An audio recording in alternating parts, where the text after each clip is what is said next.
En su sentido más amplio, la biología es el estudio de los seres vivos.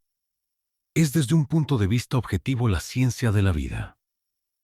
Todos los organismos vivos, sin importar su forma, tamaño o complejidad, son sujetos de esta disciplina científica. La biología examina la organización de la vida, las funciones y patrones que definen a los organismos, y los principios que rigen su crecimiento y desarrollo. Desde células microscópicas hasta vastos ecosistemas, la biología se ocupa de cada nivel de la complejidad de la vida. Este amplio alcance ha dado lugar a numerosas ramas especializadas, incluyendo biología evolutiva, biología celular, genética y biología del desarrollo, cada una centrada en aspectos particulares de los sistemas vivos. La pregunta surge entonces de forma natural: ¿qué entendemos por vida?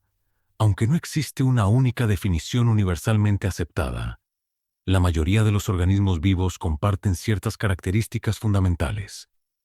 La primera es la organización celular.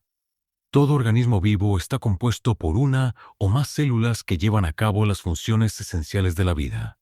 La segunda es el orden. Todos los seres vivos están altamente organizados, con cuerpos compuestos por diversas células, cada una albergando compleja maquinaria molecular. La tercera es la sensibilidad. Los organismos vivos responden a estímulos de su entorno. Una planta inclinándose hacia la luz solar o tus pupilas ajustándose en una habitación oscura son ejemplos familiares. La cuarta es crecimiento, desarrollo y reproducción. Los organismos crecen y se reproducen, transmitiendo material hereditario, genes, a su descendencia. La quinta es la utilización de energía. Todos los organismos toman energía para alimentar sus muchas tareas biológicas. La energía que impulsa tus músculos, por ejemplo, proviene de los alimentos que comes. La sexta es la adaptación evolutiva. A través de la interacción con el entorno y entre sí, los organismos desarrollan rasgos que mejoran la supervivencia. Por último, está la homeostasis. A pesar de los cambios externos, los organismos vivos mantienen condiciones internas relativamente estables, una capacidad crucial para la continuidad de la vida. Esto nos lleva naturalmente a la idea de organización jerárquica. En biología, la vida no es un conjunto aleatorio de componentes, sino que está estructurada en una jerarquía bien ordenada. Esta jerarquía abarca 10 niveles, comenzando con los átomos en el nivel más básico y ascendiendo hasta el nivel de la ecología. A partir de los átomos se forman moléculas. Estas moléculas se unen para crear células que luego se organizan en tejidos. Los tejidos conforman órganos que al agruparse forman sistemas de órganos. Estos sistemas trabajan dentro de un organismo. Los organismos, a su vez, forman poblaciones. Las poblaciones de diferentes especies que viven juntas forman comunidades. Y finalmente, estas comunidades interactuando con su entorno físico constituyen ecosistemas. A nivel celular, los átomos se combinan en moléculas. Estas moléculas forman orgánulos, pequeñas estructuras funcionales dentro de las células. Ejemplos incluyen el núcleo y las mitocondrias. La célula en sí misma es la unidad fundamental de la vida. Algunos organismos, como las bacterias, están compuestos por una sola célula. Otros, incluyendo plantas, animales, hongos y muchas algas, son multicelulares. Al avanzar, llegamos al nivel del organismo. Aquí, las células se agrupan en tejidos, colecciones de células similares que funcionan juntas como el tejido muscular o sanguíneo.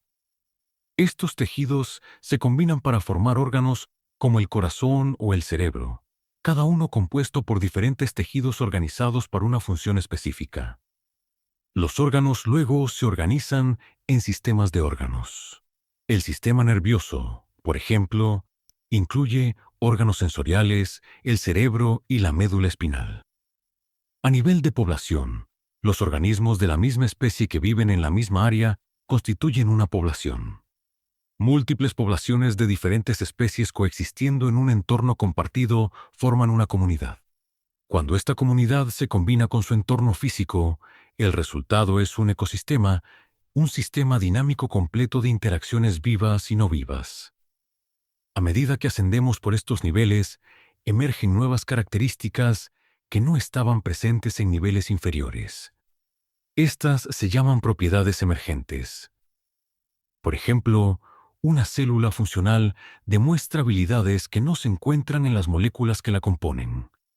De manera similar, las proteínas exhiben características no presentes en sus átomos individuales. Toma el diamante y el carbón, por ejemplo, ambos compuestos de carbono, pero radicalmente diferentes en estructura y propiedades. Estas propiedades emergentes son un concepto central para comprender la complejidad de la vida. Dos ideas fundamentales en biología merecen especial atención: la organización jerárquica y las propiedades emergentes. Sirven como pilares para comprender la complejidad e integración de la vida. Un tema central en biología es la organización de la vida y fundamental para esto es la teoría celular. Todos los seres vivos, desde el organismo unicelular más diminuto hasta el colosal hongo Armillaria ostoye de kilómetros de ancho, están compuestos de células. La teoría celular se basa en dos conclusiones principales. Primero, que todos los seres vivos consisten en células. Y segundo, que todas las células provienen de células preexistentes. Estas ideas sustentan nuestra comprensión del crecimiento y la reproducción biológica. La continuidad de la vida de una generación a la siguiente está gobernada por la base molecular de la herencia. Incluso la célula más pequeña, invisible a simple vista, es asombrosamente intrincada, más compleja que una computadora. Las características de cada célula están determinadas por genes que residen en el núcleo de la célula. Los genes dictan la forma, el comportamiento y el uso de energía de una célula. Son segmentos de ADN, una molécula compuesta por dos hebras entrelazadas de nucleótidos que forman la icónica doble hélice. La copia fiel de este ADN durante la división celular garantiza la transmisión de la información genética. Esta es la esencia de la herencia. También existe una fuerte correlación entre estructura y función en toda la biología. Al estudiar una estructura, podemos inferir lo que hace. Al saber lo que hace, podemos predecir su forma. La anatomía del ala de un pájaro, por ejemplo, revela su función. La forma aerodinámica del ala, los fuertes músculos del pecho que impulsan el vuelo y las adaptaciones esqueléticas livianas se combinan para permitir que un pájaro vuele eficientemente. La biología también se ocupa de la diversidad de la vida.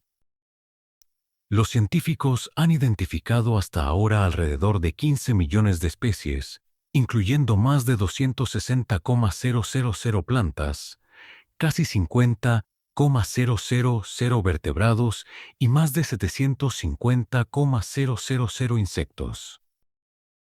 El número real puede ser mucho mayor. Algunas estimaciones llegan hasta 100 millones de especies. Esta vasta variedad se organiza en tres dominios: bacteria, archea y eucaria. Bacteria y archea son procariotas, organismos con células relativamente simples sin núcleo. Eucaria, por el contrario, incluye todos los organismos con células complejas como animales, plantas, hongos y protistas. Dentro de Eucaria hay reinos: Animalia para animales, Plantae para plantas y otros. La clasificación adicional continúa a través de filo, clase, orden, familia, género y especie. 8 niveles en total. ¿Cómo surgió esta extraordinaria diversidad? La respuesta, universalmente aceptada entre los biólogos, es la evolución. A través del cambio gradual, a lo largo del tiempo, la vida se diversifica, se adapta y se ramifica en nuevas formas. A pesar de esta diversidad, la vida también muestra una unidad notable. Se cree que todos los organismos vivos descienden de un ancestro celular simple que vivió hace aproximadamente 2 y 5.000 millones de años. Ciertas características de ese ancestro permanecen preservadas hoy. Toda la vida, por ejemplo, almacena información genética en el ADN. Todas las células eucariotas poseen núcleos con cromosomas. Estas características compartidas, conservadas a lo largo del tiempo evolutivo, no se alteran fácilmente, lo que sugiere su importancia fundamental en la biología de la vida. La teoría de la evolución tiene raíces que se remontan a la antigüedad. Varios filósofos griegos clásicos consideraron la noción de que la vida evolucionó gradualmente. Sin embargo, los pensadores cuyas ideas moldearon más profundamente el pensamiento occidental, Platón y su estudiante Aristóteles, se mantuvieron firmes en una visión contraria. Sostenían que las especies eran entidades permanentes, perfectamente creadas, inmutables en el tiempo. Esta noción de fijeza fue reforzada en las tradiciones judeocristianas. El relato de la creación en el Antiguo Testamento sostenía la creencia de que cada especie fue diseñada individualmente y por lo tanto era inmutable. Para el siglo XVIII, lo que la biología en toda Europa y América estaba fuertemente influenciada por la teología natural, una disciplina que buscaba comprender el diseño del Creador estudiando el mundo natural. En este contexto, las adaptaciones en los organismos se interpretaban como características deliberadas, cada una diseñada para un papel específico en la naturaleza. Uno de los objetivos clave de la teología natural era la clasificación de las especies, que se creía revelaba una jerarquía divina de la vida. Durante el siglo XVII, un médico y botánico sueco llamado Carolus Linnaeus buscó traer orden al mundo natural para la mayor gloria de Dios. Linnaeus estableció la taxonomía, la ciencia de nombrar y clasificar organismos vivos. Introdujo el sistema de nomenclatura binomial, asignando a cada especie un nombre de dos partes compuesto por género y especie, una convención que sigue en uso hoy. Además, Linnaeus creó un sistema jerárquico, agrupando especies similares en géneros, géneros similares en familias y así sucesivamente. En ese momento, él veía estos agrupamientos como un reflejo de la organización de la vida por parte del Creador, no de relaciones evolutivas. Irónicamente, su marco taxonómico más tarde se volvería instrumental para los argumentos de Darwin sobre el descendencia común. A medida que el siglo XVIII llegaba a su fin y comenzaba el XIX, los científicos dirigieron su atención a los fósiles, esos restos petrificados o impresiones de la vida antigua. Surgió un intenso debate sobre las formaciones geológicas y cómo se podría inferir la historia de la vida a partir de ellas. La paleontología, el estudio científico de los fósiles, surgió gracias al trabajo del anatomista francés Georges Cuvier.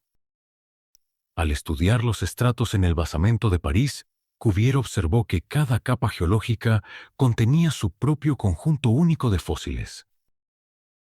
Además, cuanto más profunda era la capa, menos se parecía la flora y fauna a la del presente. Cuvier fue uno de los primeros en afirmar que la extinción era un evento común en la historia de la Tierra. De un estrato a otro, las especies aparecían y desaparecían. Sin embargo, a pesar de sus detalladas observaciones, Cuvier rechazó las explicaciones evolutivas. Favorecía el catastrofismo, la visión de que los límites entre estratos se formaban por desastres regionales como inundaciones o sequías. Eventos que eliminaban especies que luego eran reemplazadas por otras que migraban de otros lugares. Su mundo no estaba moldeado por la lenta mano de la evolución, sino por sacudidas dramáticas y repentinas. En contraste, el geólogo Charles Lyell, contemporáneo de Darwin, rechazó el catastrofismo. Basándose en el trabajo anterior de James Hutton, Lyell desarrolló la teoría del uniformitarismo y argumentó que los mismos procesos geológicos observados hoy, como la formación de montañas y la erosión, habían estado moldeando la Tierra a lo largo de su historia y a tasas aproximadamente constantes. Esto sugería no solo que la Tierra era mucho más antigua que los 6,000 años propuestos por los relatos bíblicos, sino también que los cambios profundos podían resultar de procesos lentos y continuos. Darwin sacó dos conclusiones importantes del trabajo de Lyell. Primero, si las transformaciones geológicas ocurrieron gradualmente, entonces la edad de la Tierra debía ser enorme, permitiendo suficiente tiempo para que se desarrollara la evolución biológica. Segundo, estos procesos lentos, si actuaban consistentemente durante largos periodos, podían producir cambios significativos. Darwin no fue el primero en conectar el gradualismo con la evolución biológica. A finales del siglo XVII, varios naturalistas habían propuesto que la vida había evolucionado junto con la Tierra cambiante. Uno de ellos, Jean-Baptiste Lamarck, presentó una teoría completa en 1809, el mismo año del nacimiento de Darwin. Lamarck creía que la vida evolucionaba de formas simples a complejas y buscaba explicar cómo surgían adaptaciones específicas. La teoría de Lamarck se basaba en dos ideas principales. La primera era el principio del uso y desuso. Las partes del cuerpo que se usaban extensivamente se fortalecían, mientras que las que quedaban inactivas se debilitaban. Ofreció el ejemplo de un herrero desarrollando un brazo musculoso o de una jirafa estirando su cuello para alcanzar ramas altas.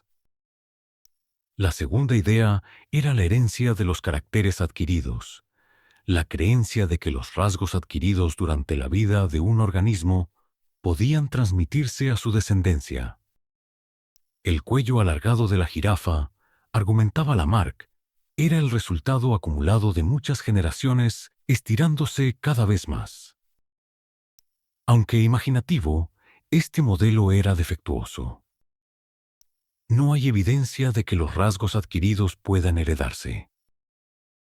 Charles Darwin 1.809.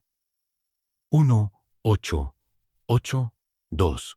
Por otro lado, no solo estableció la teoría de la evolución sobre bases más sólidas, sino que también identificó su mecanismo impulsor.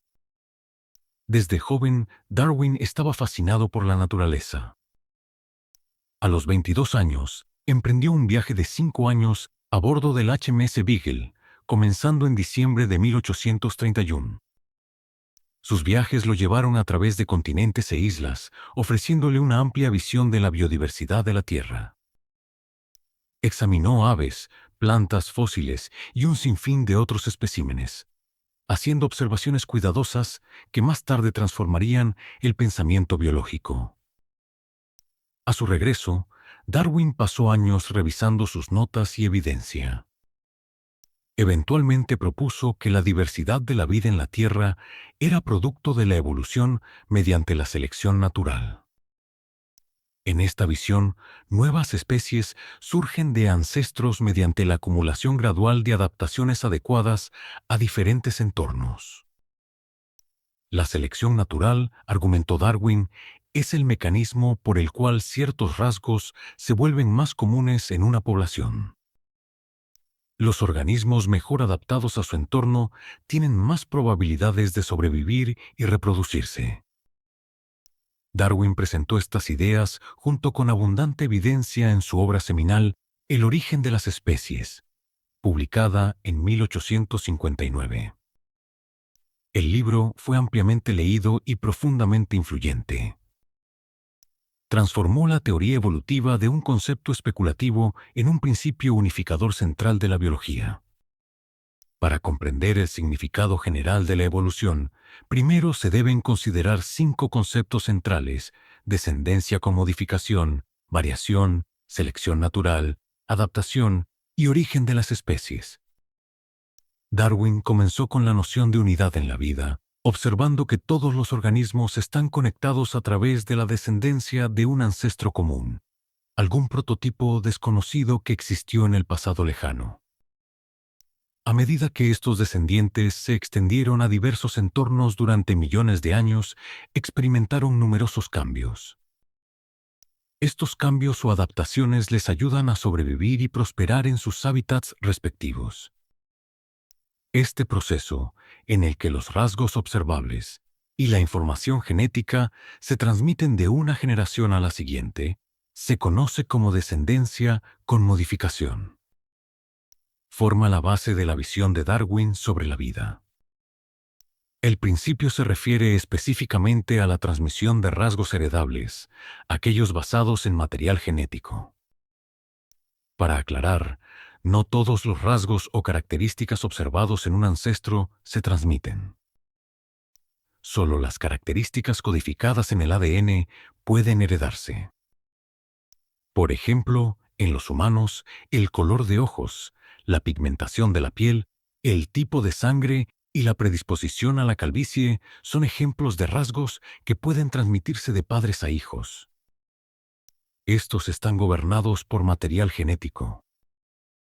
En cambio, los rasgos adquiridos durante la vida de un individuo, como los bíceps desarrollados de un herrero o el daño a un órgano causado por una lesión, no están codificados en el ADN y, por lo tanto, no pueden transmitirse genéticamente. Los rasgos heredables se transmiten a través del ADN, la molécula que contiene los genes. A medida que ocurren cambios en estos rasgos heredables, ya sea por mutación o recombinación, pueden surgir nuevas características y gradualmente volverse más comunes dentro de una población. Así es como se desarrolla la evolución a nivel poblacional. El segundo concepto es la variación. Esto se refiere a las diferencias observables que existen dentro de una población. Si simplemente miramos a nuestro alrededor, podemos identificar fácilmente variaciones. Diferencias en el tono de piel, rasgos faciales, estatura en humanos, variaciones en el color del pelaje entre animales domesticados o diferencias en el tamaño y color de las flores dentro de la misma especie. Estos rasgos visibles a menudo están vinculados a lo que se denominan genes dominantes. El material genético detrás de estos rasgos forma la composición genética de un organismo. Al observar los rasgos visibles, el fenotipo, podemos hacer inferencias sobre las diferencias genéticas subyacentes o genotipo dentro de una población. Con el tiempo, la composición genética de una población cambia. Cuando estos cambios se acumulan hasta un grado que altera la naturaleza de la población, se dice que ha ocurrido evolución. Entonces, ¿qué causa esta variación? Surge de varios mecanismos genéticos, incluyendo mutaciones, que son cambios en el ADN, recombinación genética durante el apareamiento, y flujo génico, que es el intercambio de genes entre poblaciones mediante migración. Estos cambios introducen nuevo material genético en la población y diversifican el acervo genético. La variación es esencial para la evolución. Sin ella, no habría material sobre el cual la selección natural pudiera actuar. En resumen, la evolución depende de la existencia de variación dentro de una población. ¿Y cómo procede exactamente la evolución a través de esa variación? Esto nos lleva al siguiente concepto clave: la selección natural. La selección natural, el tercer pilar para entender la evolución, puede considerarse desde tres ángulos: su definición, ejemplos ilustrativos y las diferentes formas que adopta. Para comenzar con la definición, la selección natural se refiere al proceso por el cual los organismos que poseen rasgos mejor adaptados a su entorno tienen una mayor probabilidad de sobrevivir y reproducirse que otros de la misma especie.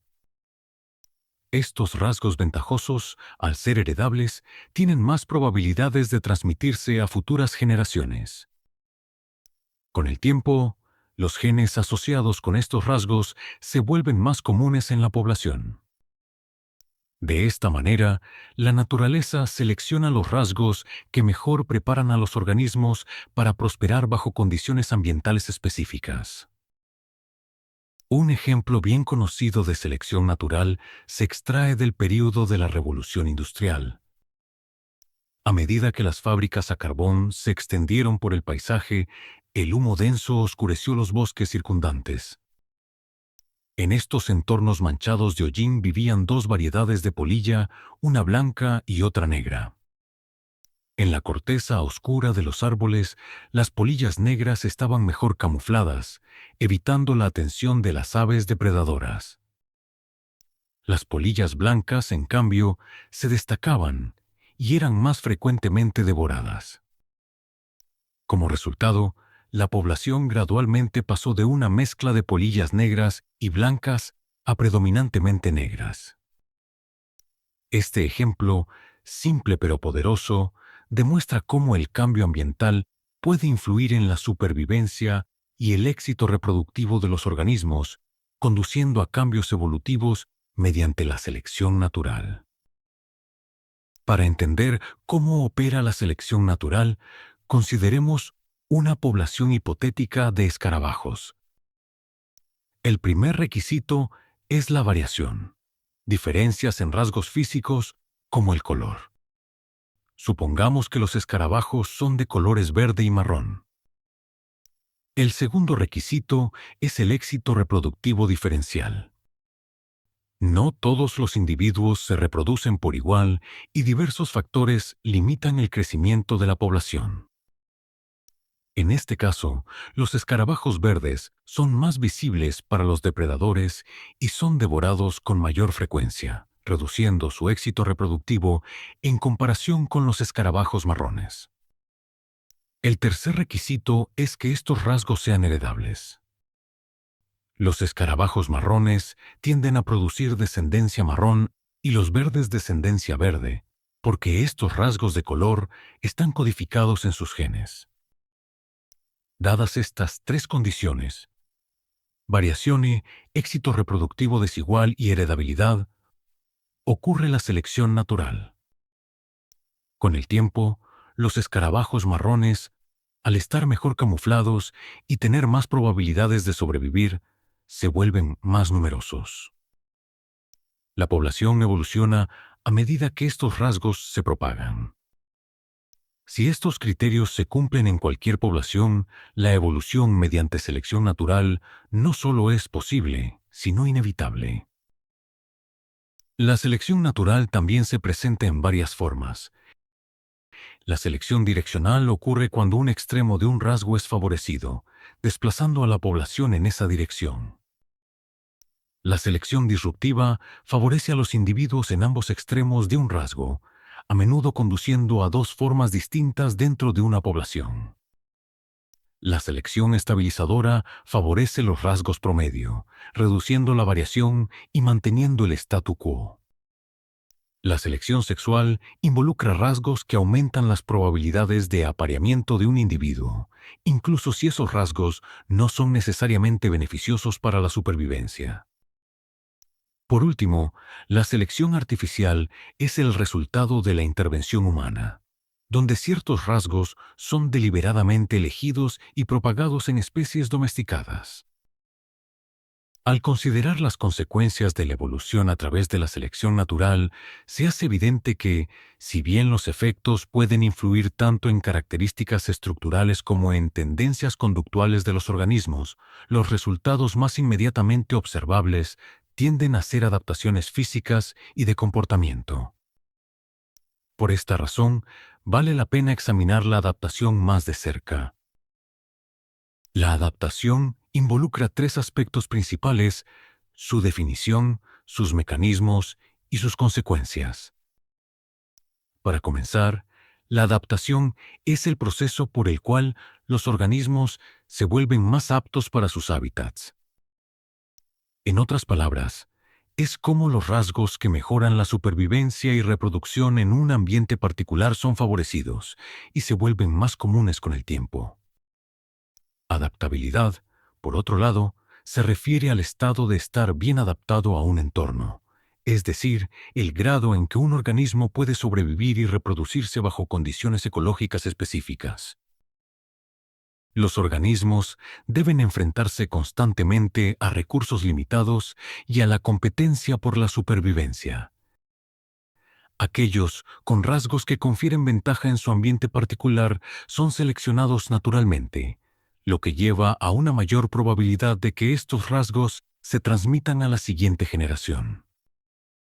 El resultado es un perfeccionamiento continuo de la adecuación entre organismos y su entorno. Las consecuencias de la adaptación son prácticas y directas. Los rasgos que mejoran las probabilidades de supervivencia y reproducción aumentan la persistencia de esos organismos en sus respectivos ecosistemas. Por otro lado, los organismos que carecen de dichos rasgos adaptativos enfrentan una mayor probabilidad de éxito reproductivo reducido o incluso extinción. De esta manera, la adaptación contribuye al crecimiento y estabilidad de las poblaciones al asegurar que los rasgos favorables sean retenidos y propagados. Pasando ahora al origen de la vida, el sexto punto de nuestra discusión, se acepta ampliamente entre los científicos que el universo mismo se formó hace aproximadamente 13 y 7 mil millones de años y que la Tierra se formó hace unos 4 y 5 mil millones de años. El momento exacto del origen de la vida sigue siendo desconocido, y aún no existe evidencia definitiva que precise cuándo comenzó. En las primeras etapas de la formación de la Tierra, la superficie del planeta estaba compuesta de material fundido. A medida que las temperaturas disminuyeron con el tiempo, las condiciones se estabilizaron gradualmente.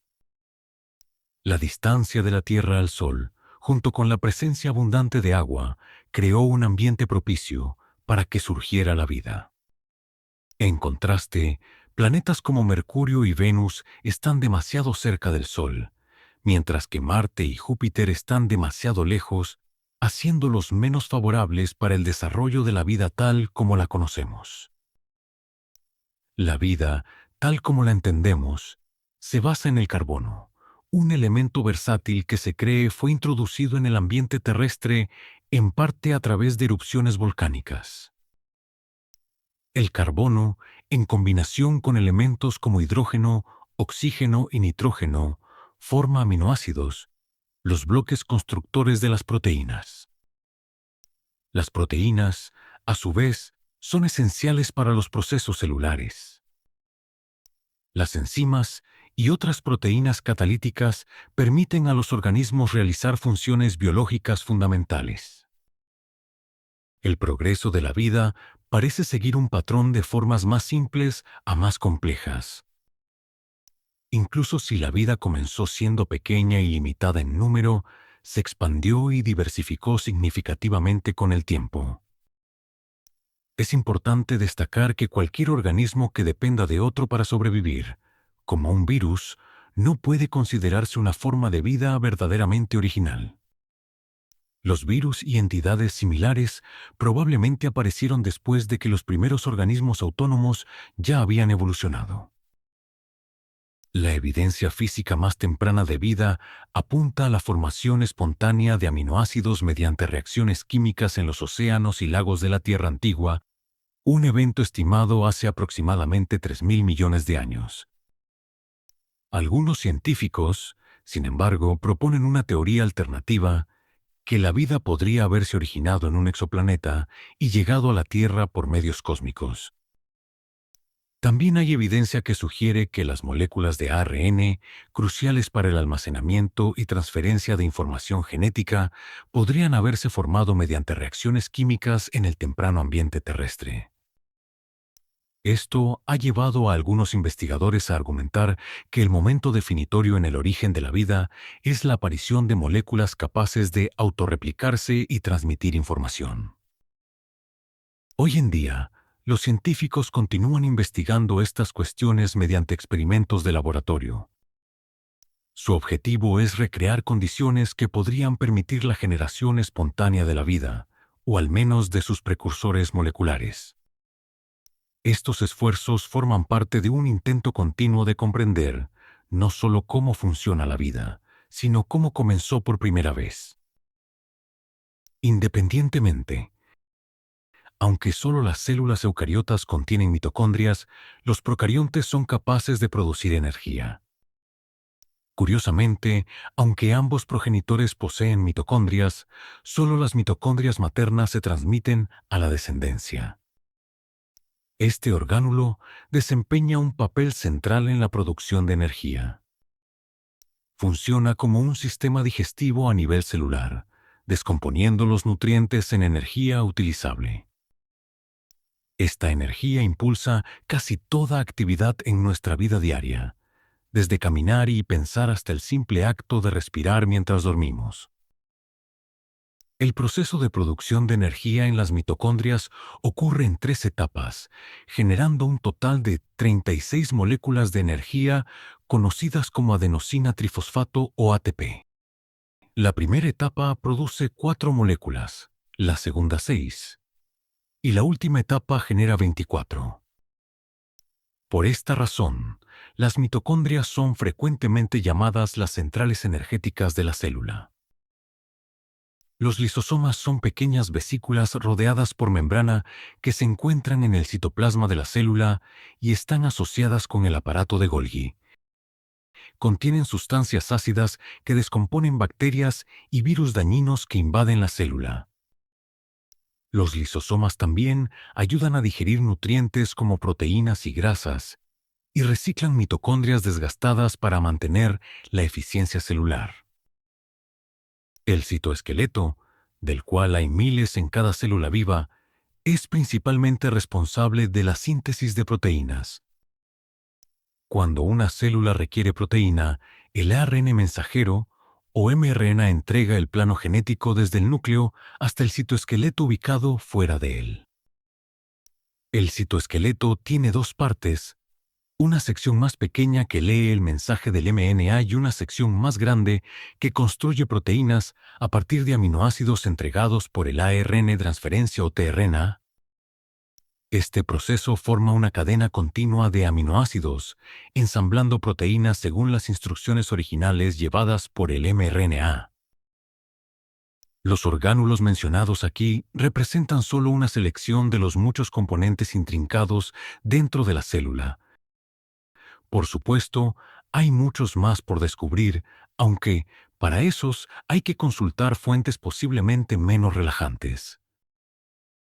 La división celular, o más precisamente la duplicación celular, ocurre en 2 formas distintas, mitosis y meiosis.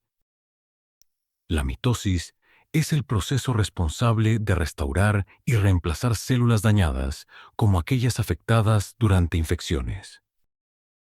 Comienza cuando el núcleo y los cromosomas de una célula diploide, es decir, una célula con cromosomas pareados, se separan en 2 partes. La célula original luego se divide para formar 2 células genéticamente idénticas, cada una con el mismo número de cromosomas que la original. Este proceso asegura que las células corporales, al replicarse, mantengan la consistencia genética.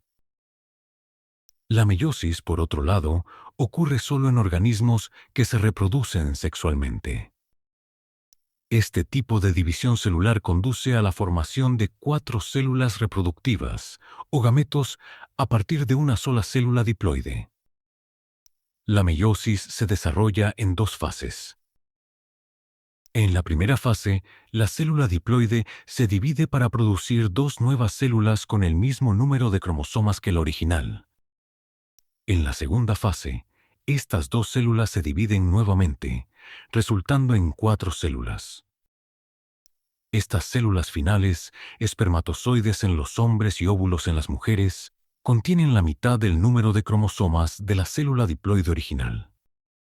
La diferencia entre ambas formas de división radica en el comportamiento de las cromátidas, que son los brazos de un cromosoma. Durante la mitosis, estas cromátidas no se separan en divisiones individuales. Sin embargo, durante la meiosis, las cromátidas se dividen, permitiendo la reducción del número de cromosomas y la eventual formación de 4 células genéticamente únicas. Para pasar de la división celular al ámbito más amplio de la genética, debemos considerar ahora las contribuciones de Gregor Mendel y sus teorías fundamentales. La teoría genética comienza con la comprensión de que una de las características centrales de la vida es la reproducción. Sin embargo, esta reproducción no es aleatoria. Un pino no da lugar a un roble, ni un rinoceronte produce una jirafa. La descendencia es invariablemente más similar a sus padres que a miembros no relacionados de la misma especie. Esta verdad fundamental forma la base de lo que se conoce como descendencia con modificación. Incluso cuando los rasgos se transmiten fielmente de una generación a la siguiente, surgen variaciones. Estas diferencias, sutiles o llamativas, son lo que llamamos variación genética. Las sociedades humanas han comprendido y utilizado estos principios de herencia y variación durante miles de años en la cría selectiva de plantas y animales. Sin embargo, los mecanismos subyacentes detrás de la herencia y la variación comenzaron a comprenderse solo con el advenimiento de la genética moderna en el siglo XX. En el centro de este desarrollo se encuentra Gregor Mendel, figura a menudo acreditada con establecer los principios básicos de la herencia. Nacido en 1822 en una familia de habla alemana en Austria, Mendel estudió filosofía, ciencia y matemáticas antes de convertirse en monje. Posteriormente, continuó su educación en la Universidad de Viena, donde se centró en biología vegetal y matemáticas. En 1857, Mendel comenzó una serie de experimentos cruzando guisantes de jardín en el huerto del monasterio. Su propósito era investigar cómo se heredaban los rasgos. Eligió guisantes por su accesibilidad y diversidad. Por ejemplo, una variedad podía tener flores moradas mientras otra tenía flores blancas. En el lenguaje de la genética, un carácter se refiere a una característica heredable, como el color de la flor, que varía entre individuos. Cada manifestación específica de un carácter, como flores moradas o blancas, se denomina rasgo. A través de estos meticulosos experimentos, Mendel sentó las bases para comprender cómo se transmite la información genética, proporcionando el fundamento para la genética moderna. El sistema reproductor masculino comprende varias partes: los testículos, la uretra, el conducto deferente, la glándula prostática, las vesículas seminales y el pene.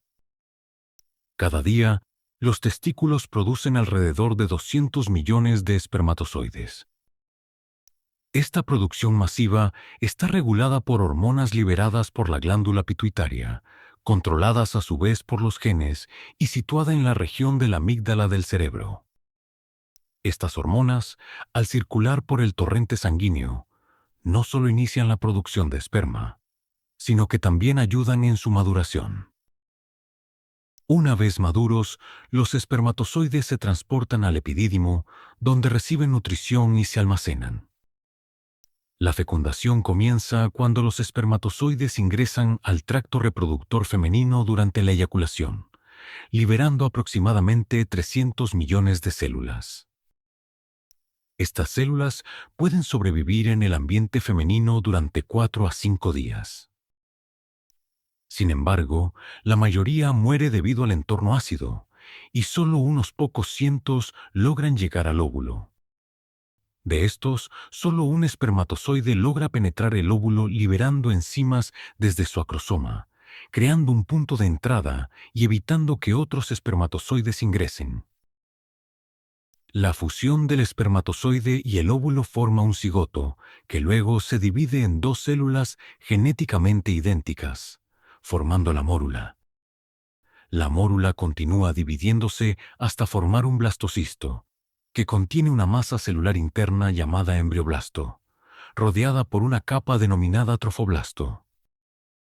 El fluido se acumula entre estos grupos celulares, creando la estructura del blastocisto.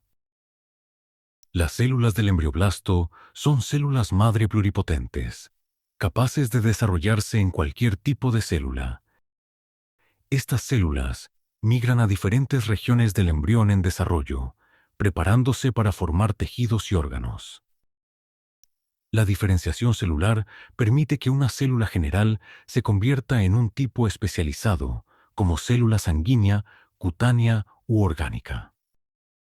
Los grupos de células similares forman tejidos, y los tejidos se ensamblan en órganos, permitiendo un desarrollo eficiente de los sistemas orgánicos. Este proceso está guiado por las interacciones celulares. Cuando las células entran en contacto, se activan genes específicos que producen proteínas que dirigen la diferenciación. Las proteínas factores de crecimiento median la comunicación entre células, mientras que los factores de transcripción aseguran que se expresen los genes correctos. Estas proteínas influyen en los ambientes celular interno y externo, orquestando el desarrollo. A medida que avanza la embriogénesis, el embrión experimenta una reorganización estructural significativa, comenzando con la gastrulación. Durante esta etapa, se forman 3 capas germinales primarias: endodermo, mesodermo y ectodermo. Y aunque el fascinante mundo de la biología celular y genética parece interminable, llegamos al final de este video. ¿Te atreves a dejarnos un like y contarnos en los comentarios cuál dato o descubrimiento sobre las células, el DNA o la reproducción humana te dejó con la boca abierta? Suscríbete a Academia del Sueño para seguir viajando con nosotros a través de los secretos de la naturaleza, la biología y todos esos procesos que hacen posible la vida en nuestro planeta. Activa la campanita y no te pierdas ninguno de nuestros contenidos. Únete a esta comunidad de exploradores curiosos y amantes del conocimiento. Y recuerda, cada video es solo el inicio de un nuevo descubrimiento. Nos vemos en el próximo.